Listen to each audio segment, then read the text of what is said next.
নানুরে চারকল গ্রামে গৃহ সম্পর্ক অভিযানে বিজেপি প্রার্থী খোকন দাস। নানুরে বাহিরি ও চারকল গ্রামে নানুরের বিজেপি প্রার্থী খোকন দাস করলেন গৃহ সম্পর্ক অভিযান। বৃহস্পতিবারও সারাদিন ব্যাপী নানুর বিধানসভা জুড়ে প্রচার সারলেন বিজেপি প্রার্থী খোকন দাস। এদিন নানুরে বাহিরি চারকল গ্রাম ও দাসকল গ্রাম করিয়া 1 নম্বর অঞ্চলে বিজেপির নেতা কর্মীদের নিয়ে প্রচার করেন তিনি।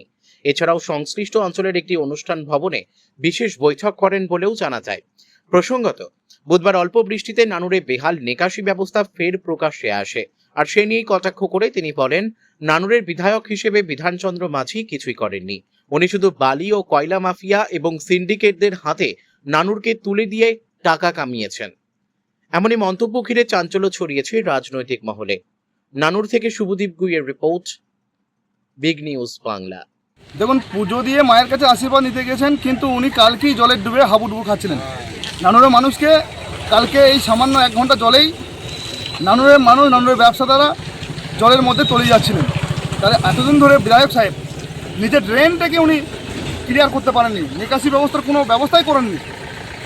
আর উনি মানুষের কাছে যাচ্ছেন প্রচারে, নির্বাচনে। মানুষ জানেন যে বিধানবাবু কিচ্ছু করেননি।